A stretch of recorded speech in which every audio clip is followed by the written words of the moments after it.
대화는 이미 끝났는데 머릿속에서는 아직도 그 사람과 싸우고 있지 않으신가요? 설거지를 하면서 그때 하지 못한 말을 떠올리고 잠자리에 누워 내가 옳았다는 증거를 다시 찾습니다. 우리는 화가 아직 남아있다고 생각합니다.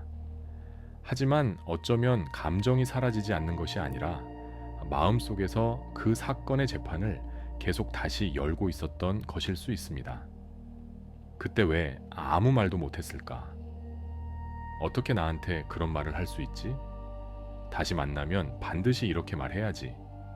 실제 대화는 끝났지만 마음속에서는 증거를 모으고 반박하며 판결을 내리는 일이 계속됩니다. 놓아준다는 것은 아무렇지 않은 척하거나 상대를 용서해 주는 것이 아닙니다. 내 안에서 끝나지 않은 재판을 잠시 멈추는 것입니다. 누군가에게 무시당하거나 부당한 말을 들었을 때 화가 나는 것은 자연스럽습니다. 문제는 그 다음입니다. 상대는 이미 그 자리에 없는데 우리는 그의 표정과 말투를 반복해서 떠올립니다. 기억이 돌아올 때마다 몸에 힘이 들어가고 가슴이 답답해지며 하지 못한 말을 속으로 되풀이합니다. 사건은 한 번 일어났지만 마음은 그것을 여러 번 경험합니다. 우리는 이것을 감정을 정리하는 과정이라고 생각할 수도 있습니다. 그러나 어떤 생각은 정리가 아니라 감정을 다시 일으키는 연료가 됩니다. 감정이 오래 남는 이유는 화가 너무 크기 때문만은 아닐 수 있습니다. 내가 옳다는 것을 계속 증명하고 마음속 판결을 끝내지 못하고 있기 때문일 수 있습니다. 판결이 끝나지 않으면 마음은 계속 사건 현장으로 돌아가고 상처는 과거가 아니라 지금 일어나는 일처럼 느껴집니다. 그렇다면 마음은 왜 이미 끝난 사건을 계속 재판하려 할까요? 억울함을 붙잡고 있으면 다시는 같은 일을 당하지 않을 것처럼 느껴질 수 있기 때문입니다. 화를 내려놓는 순간 내가 약해지는 것 같고 상대의 잘못까지 인정하는 것처럼 느껴질 수도 있습니다. 때로는 분노가 나를 지켜주는 마지막 방패처럼 여겨집니다. 이 일을 잊지 않아야 다시는 당하지 않아. 계속 화를 내고 있어야 내가 틀리지 않았다는 것이 증명돼. 이런 마음이 숨어 있으면 놓아주는 일은 나를 보호하던 방식을 포기하는 것처럼 느껴집니다. 하지만 기억하는 것과 계속 상처받는 것은 다릅니다.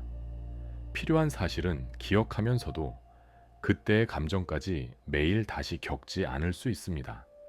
여기서 놓아준다는 것은 상대가 옳았다고 인정하는 뜻이 아닙니다. 부당한 일에는 필요한 말을 해야 하고 반복되는 상처에는 분명한 경계를 세워야 합니다. 하지만 현실에서 해야 할 행동과 마음속에서 같은 사건을 수십 번 다시 재현하는 일은 다릅니다. 분노를 계속 되새긴다고 해서 과거가 달라지는 것은 아닙니다. 오히려 상대는 떠났는데도 그의 말이 내 하루를 계속 차지하게 됩니다. 그 사람은 한 번 상처를 주었지만 내가 그 장면을 100번 반복하면 내 몸은 100번 긴장합니다. 놓아준다는 것은 기억을 지우는 것이 아니라 기억을 떠올릴 때마다 감정을 다시 움켜쥐는 힘을 조금 늦추는 것입니다. 그 일이 오늘의 나를 계속 지배하도록 두지 않는 것입니다. 마음속 재판을 멈춘다고 해서 감정을 억누르라는 뜻도 아닙니다. 이런 일로 화내면 안 돼. 이제 그만 잊어야지. 긍정적으로 생각해야 해. 이렇게 감정을 밀어내면 마음은 그 감정이 아직 남아있는지 계속 확인합니다. 반대로 분노가 말하는 모든 내용을 사실로 받아들이면 우리는 감정 속으로 완전히 들어가 버립니다. 저 사람은 항상 나를 무시해. 아무도 내 마음을 알아주지 않아. 한 번의 사건이 내 삶 전체에 대한 결론으로 커집니다. 감정을 허용한다는 것은 밀어내지도 않고 그 감정이 하는 말을 모두 믿지도 않는 것입니다.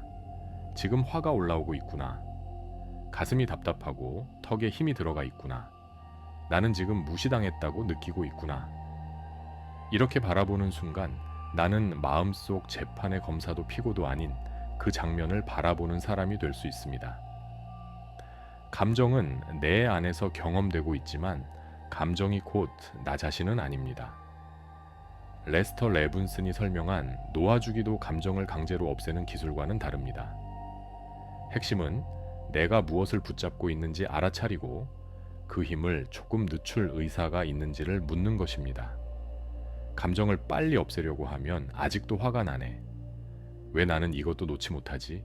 라는 생각이 더해집니다. 그러면 분노 위에 자기 비난까지 쌓입니다. 놓아주기의 목적은 아무 감정도 느끼지 않는 사람이 되는 것이 아닙니다. 감정이 올라왔을 때 그것을 더 세게 움켜쥐지 않는 것입니다. 손에 무언가를 쥐고 있다고 생각해 보십시오. 내려놓기 위해 물건과 싸울 필요는 없습니다.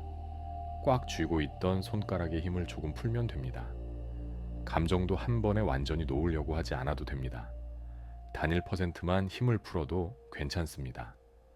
지금 마음에 걸리는 한 가지 일을 떠올려 보십시오. 상대의 잘못을 다시 분석하거나 그때의 대화를 자세히 재현하지는 마십시오. 이번에는 이야기보다 몸을 먼저 살펴보십시오. 가슴이 답답한지, 목이 막힌 것 같은지, 배에 힘이 들어가는지 알아차려 보십시오. 몸의 감각은 지금 일어나고 있지만 머릿속 이야기는 과거로 돌아가 있습니다. 이 둘을 구분하는 것만으로도 작은 틈이 생깁니다. 그리고 세 가지를 천천히 물어보십시오. 지금 이 감정과 잠시 싸우지 않을 수 있는가? 곧바로 괜찮아질 필요는 없습니다. 이 감정이 잠시 존재하도록 내버려 둘 수 있는지만 느껴보십시오. 마음속에서 싫어 라는 답이 나와도 괜찮습니다. 그 거부감까지 알아차리면 됩니다. 그 다음 물어보십시오. 내가 붙잡고 있는 힘을 단일 %만 늦출 수 있는가? 완전히 용서하거나 모두 잊으라는 질문이 아닙니다. 지금 몸과 마음에 들어간 힘을 아주 조금만 풀 수 있는지를 묻는 것입니다. 어깨를 내리고 턱에 힘을 빼고 숨을 한 번 길게 내쉬어도 좋습니다. 마지막으로 물어보십시오.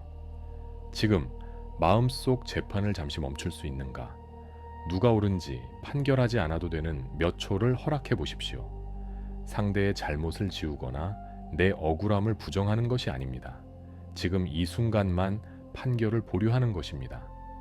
정답을 만들지 말고 질문이 마음속에 잠시 머물게 두십시오. 한 번의 질문으로 감정이 사라지지 않아도 실패한 것이 아닙니다. 놓아준다는 것은 한 번에 모든 감정을 끝내는 일이 아니라 감정이 다시 찾아올 때마다 내면의 재판을 다시 열지 않는 연습입니다. 어떤 날에는 같은 기억이 다시 떠오를 수 있습니다. 그럴 때 나는 아직도 못 놓았어 라고 자신을 몰아붙이지 마십시오. 기억이 돌아왔다는 것과 다시 붙잡았다는 것은 같은 뜻이 아닙니다.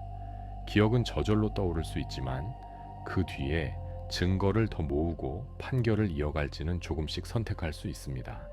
처음에는 몇 초밖에 멈추지 못할 수도 있습니다. 그래도 그 몇 초 동안 마음은 과거가 아니라 지금의 삶으로 돌아옵니다.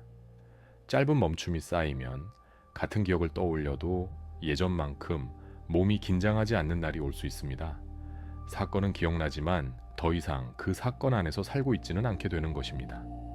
감정은 쫓아내야 할 적이 아닙니다. 그렇다고 영원히 품고 살아야 할 나 자신도 아닙니다.